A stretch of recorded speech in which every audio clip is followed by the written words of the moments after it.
Hello, how are you? This is JilliBling. Today's project is a bit fall related. Isn't that just cute? So this is a stamp set in the upcoming mini catalog that begins in September. And there's four different images and cute words. So I did this one just the other, I've got it right here, just the other day with the apples. And I would pick you over and over again, best friend ever. So this one, I did it all about apples. Today is all about pumpkins. So it is this set right here. Hey pumpkin. And then there's one with a wreath and one with a girl looking at a snow globe. And for extra pumpkins, I'm using this, which is another new set available as an online exclusive. And so you could get it now, but I want it just for the pumpkins. Kindness is expressions, because yes, this does, it is similar to Halloween, but fall, even stretched into Thanksgiving, is all about, or pumpkins are all about fall, I think. So the Oh Happy Day, if you're out collecting, getting your pumpkin, it is a happy day. That's kind of expressions. Stylish shapes I'll use for the words. Spotlight on Nature is for this Mossy Meadow circle. Deckled Circles is for the white circle. And blending brushes to create the background and then put a little bit of crumb cake on this textured paper. Oh, and the textured paper, I'll be using a new embossing folder. I think it's called Birch. Oh, I've got this over here in this other pile, just a minute. And I'll have everything listed in the video description, and it will say for all the products used, here's a link to my online store, and that will have all the products used for today's project. So, scratch white paper. Here are the papers for stamping, but this stamp set is in the mini catalog, and we'll also be using the lavender paper. Painted lavender, I think it's called. Or if you just search lavender designer paper, you'll come up with this. And for the sample, I used this design, and today I want to use the plaid. And here is the new embossing folder in the mini catalog, and it's called Birchwood.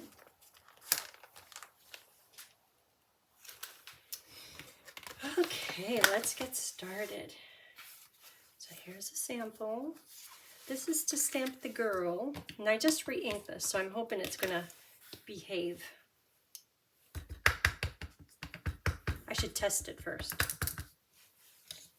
Just because it wasn't stamping dark enough. Ooh, that's a lot better.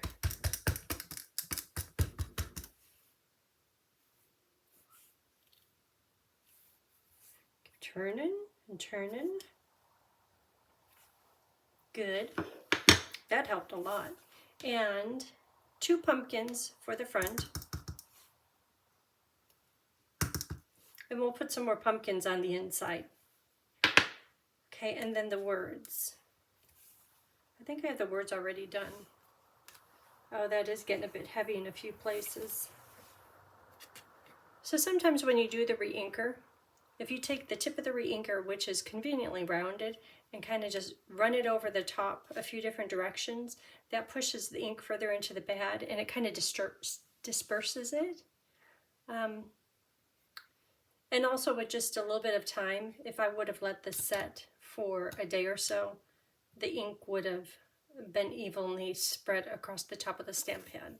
Because see, it's just a little bit, it's nice and heavy. I still think it's okay to use it. But it would be nice if it was a little bit smoother. These came out fine. Okay, so the pumpkins have to be hand cut. So does the girl. And for words, I have this right here. Hey, pumpkin. Let's see how it works out.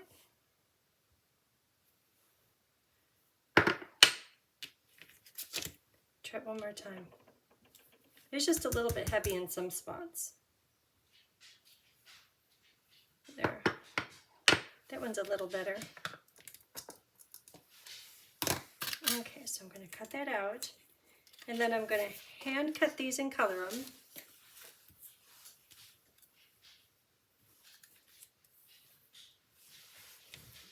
And if you're like, wait a minute, how'd you color those? We'll be coloring the pumpkins on the inside of the card.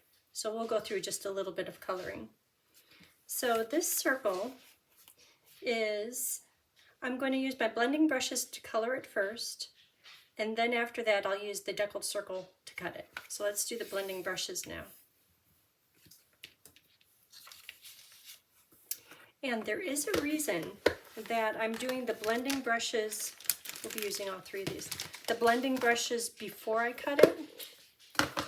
And I can show you on here why. So Lagoon is going to be at the bottom. See how I have it a little bit darker at the bottom, a little lighter at the top? And it's fine to flip it around and do it the other way too. Let's start with Lagoon. Lost Lagoon. Okay. And if it's a little bit splotchy, like it is right here, for instance, it's a little heavy here and on the edges, that's okay. First of all, the cute girl that's on there, she'll cover up a lot of it. The less ink that's on the brush, the softer it gets. So when there's not so much ink, I'm drifting up to the midpoint of my square, which will be the midpoint of the circle. Okay, drift up a little higher to make it a soft graduation to the next color. Okay, good with that. We're going to do some on the inside, so I'll keep these nearby. And then Balmy Blue, same process. And sometimes it's nice to leave the center, like it is right now, white. I'll do that on the inside of the card, where I use white as one of the colors.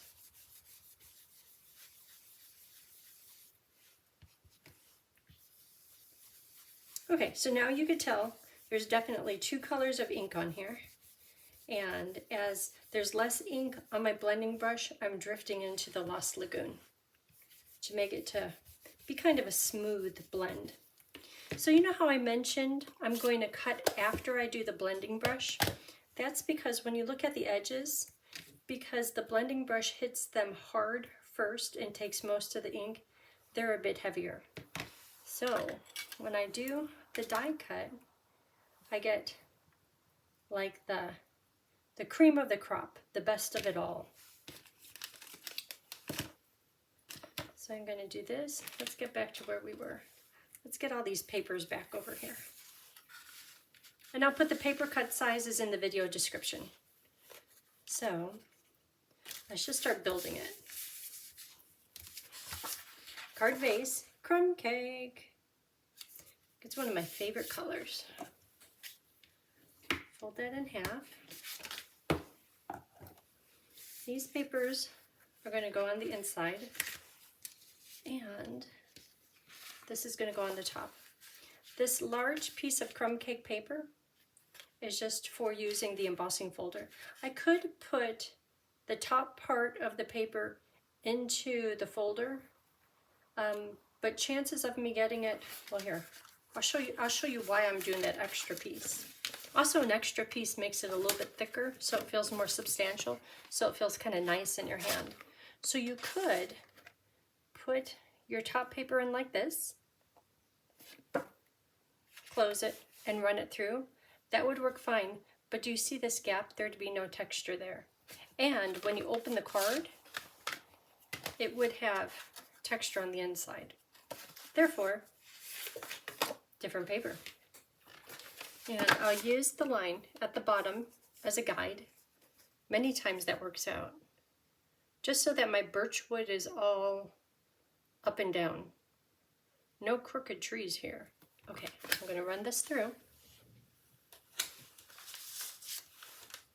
I have it right here. And it's just a little bit smaller than the top of the card. So you can see the birchwood on there. But if I use the blending brush on it now, it would accentuate the embossing folder, highs and low point. Makes it look maybe a little bit dirty, but hey, for collecting pumpkins, I think that's okay. I'm going to use my crumb cake blending brush. Get it loaded up. And I see a lot of people when they first take the blending brush, first of all, if you touch it, it's really soft, but they go like this in the blending brush. It's like, no, like get to it so that there's like a little bit of bend going on with it. I mean, you really want to load up the brush. So when I'm applying the ink with the blending brush, I could just go all over it, but I'm purposely going to go back and forth, hoping that it picks up the wood grain of the embossing folder. If I were swirling around, I would get ink everywhere, which is a nice look, but I'm really trying to pick up the wood grain. I'm just going around the edges because I'll have a center panel that will cover up most of the center.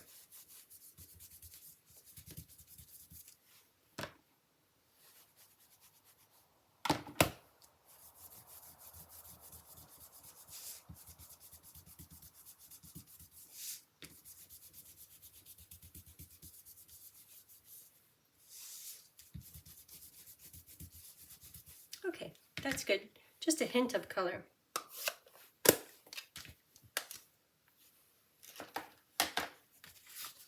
So this gets attached to the front of the card.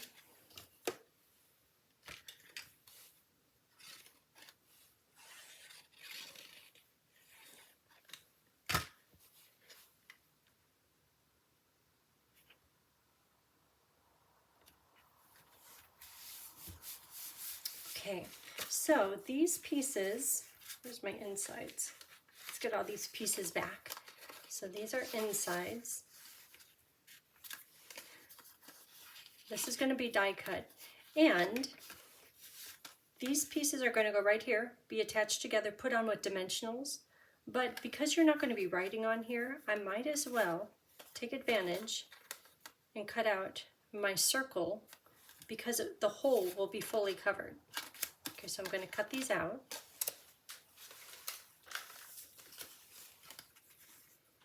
Okay. So when I put this over the top, because it will be fully covered, I could get away with that. Also, because you're not going to write on it, so if you forget to do it right here, and you go to do it on this mossy meadow paper, when you're writing your greeting, it's going to be bumpy. So you could only get away with that on a front panel. Such pretty paper.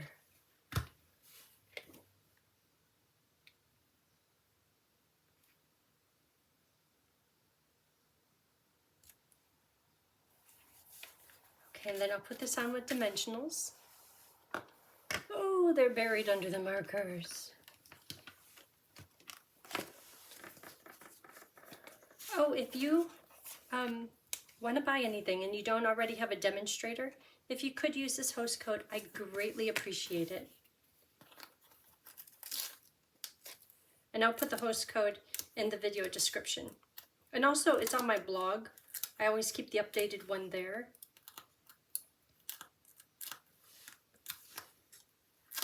So, put dimensionals on here. And then put this right into the middle. Okay. You know what I could, let me try something a little different. I'm going to try doing this one sideways. Let's see if that's going to work. That will work. The girl fits on there. Hey, pumpkin. This just might work.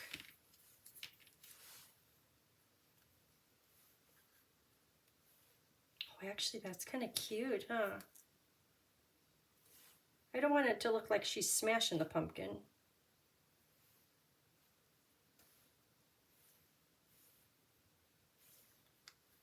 Can she be standing? I don't want her to stand on the pumpkins. Nope.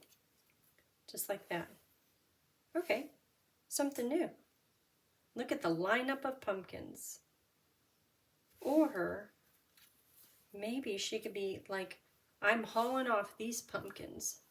Hey, pumpkin.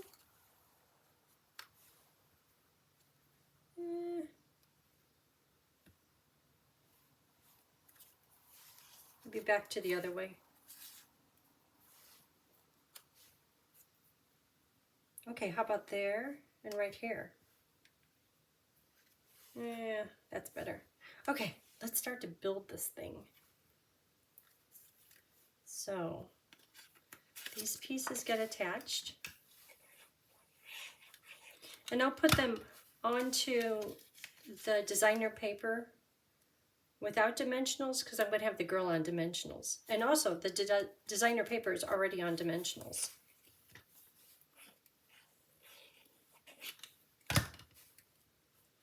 And how would it look that way? Like that's a dark sky. Let's try it. Okay, and she'll go on with, I'll put the words first.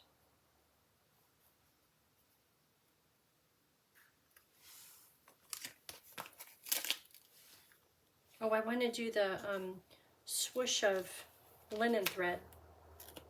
Or you know what I have? In the new catalog, there is a linen thread combo pack, and it has, I think it's copper clay in there. And I purposely colored her hair copper clay, like she's got an auburn red tint to her hair. So that should look really cute.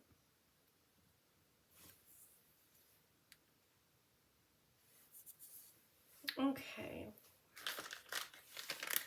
See how it matches her hair? This is called Natural Tones Linen Thread. 3 different colors. I'm thinking it's copper clay, night of navy, and garden green. I use linen thread all the time. I'm thrilled that we got this now. I like the thickness of it. The other, in the past, like this jute, is just a little bit thicker, which has its purpose. It's nice to have this too, but I really like a little bit thinner stuff. So it's gonna go onto my words. So I'll put 3 dimensionals on. Then I'll wind up the linen thread and attach it to the back of the greeting. So to do that, kind of wrap it around 2 times. Then make it into a figure 8 and stick it onto the card. And at this point, I don't know how it's going to look, but I can adjust it. Because see how these little bits of the linen thread are very similar? I want them a little bit staggered.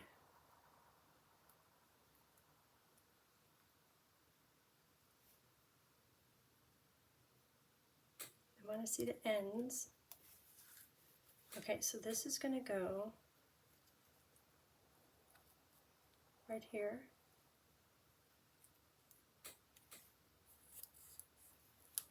So that kind of looks like what pumpkins do in nature. They just go everywhere. I wish this had a little more curl to it. I just might have to trim that off. Okay. And I think the dimensional I put might stick to my textured crumb cake paper. So I'm going to put another dimensional under the green and designer paper panel. I'll use a little one though.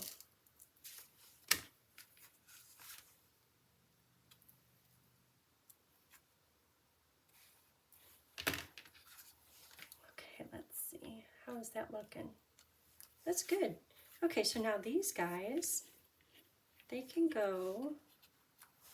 Yeah, that's a cute layout. I really like the copper clay linen thread. Just like that. This one can go on with dimensionals. So just for placement reasons, I'm going to put it right Here. Now put 2 or 3 more dimensionals on in just a minute. And then this one gets attached just with glue, kind of tucked underneath this one.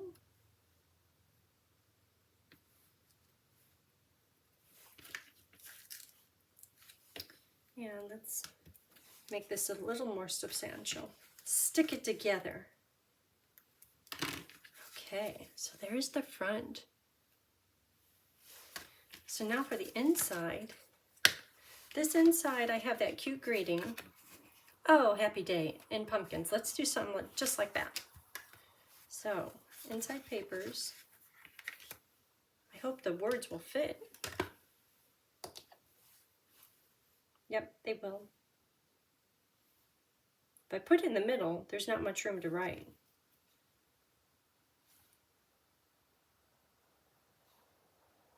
You could write small. You could write around it.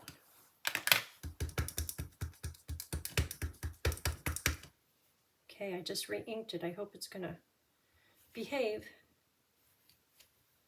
Oh, nice. And then little pumpkins right down here. There, that's plenty of room to put your name and say, have a great day. I'm thinking of you.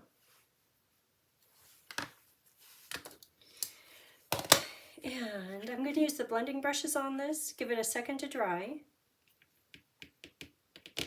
And then that's it.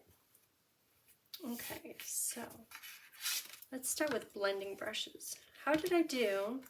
This one, I did the Lost Lagoon at the top and the Balmy Blue in the middle, and a little bit of crumb cake.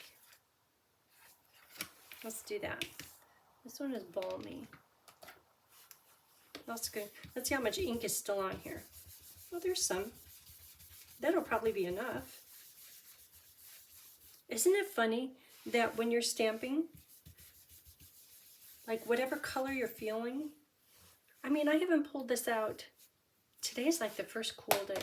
I haven't pulled it out since probably spring, when it was still a little cold outside. I don't know where these clouds came from, but we have clouds today. It makes it feel like fall. Okay, so there's just a hint of balmy blue. I'm going to leave the white band, and then crumb cake at the bottom.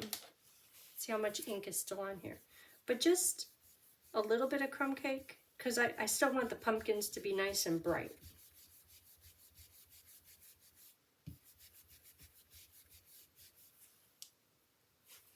Okay, so attach this.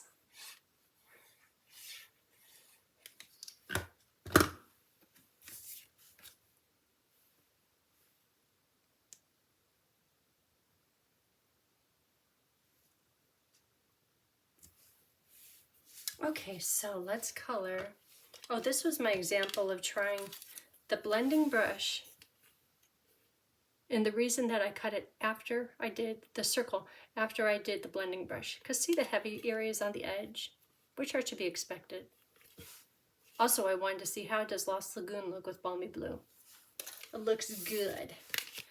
Okay, so to color these, I'm going to start with Cajun Craze. And I do have a little bit of a rhythm to this, where if you start out just where there would be shadows down underneath. And I'm not purposely getting, I'm not getting right up to the bottom of the pumpkin, because I know when I put other colors over it to blend it, the color is going to kind of seep down to there a bit. So now that I have that, now I'm going to just stretch it up a little bit, kind of feather it up, and then follow some of these pumpkin, like the indent lines, thinking that those have a bit of a shadow on them. Then also, this little pumpkin is in the front. So to make, when I color this a lighter color orange, if I have it dark behind it, it's really going to stand out. So again, going up on these pumpkin, the natural grooves, and just stay near the bottom of it, or wherever the shadows might be. I have two other colors coming. So this is Cajun Craze Dark. And I'm going to do Pumpkin Dark. So for this layer, I'll go up just a little bit higher, but I'm going to purposely leave everywhere I think it should be pumpkin pie light.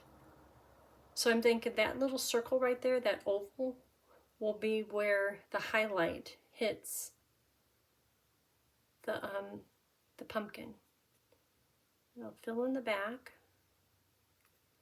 And same thing here. Like there's going to be a lot of light hitting it right there. Here's kind of an oval. There's a big oval. The sun is really hitting it there.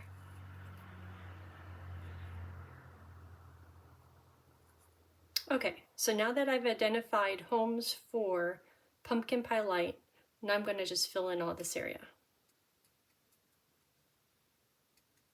And I know at the bottom of the pumpkin I have little spots of white that I still need to fill in, but I'm going to get that. That's my next step.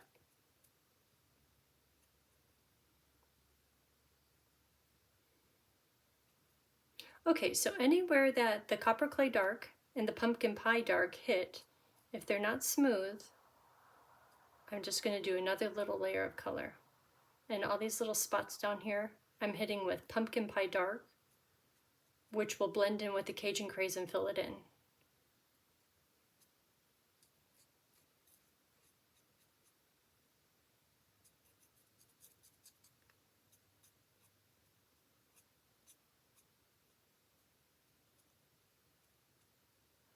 Okay, so that leaves just pumpkin pie light.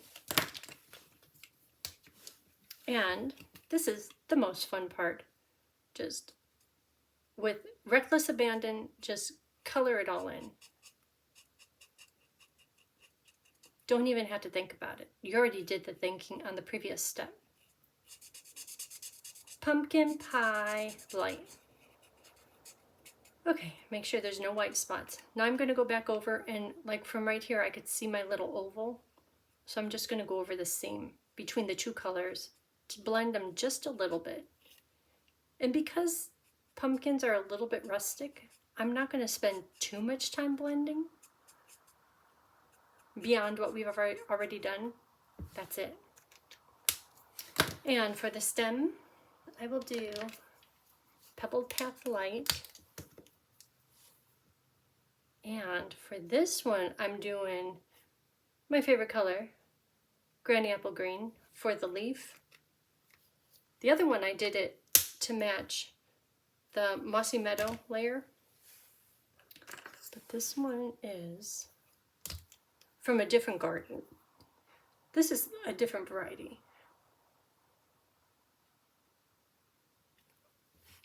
And then one more step, which is Smoky Slate light under the pumpkins and just a swoosh. So see right down here how there's just a little bit of a shadow? It's just a swoosh of color. I'm not going to blend it or anything, just swoosh and just leave it at that. So when I hold it up, if you look just at the smoky slate, you're like, yeah, you didn't try too hard, but it's just a shadow, so it's okay. Now let's get stuck in here.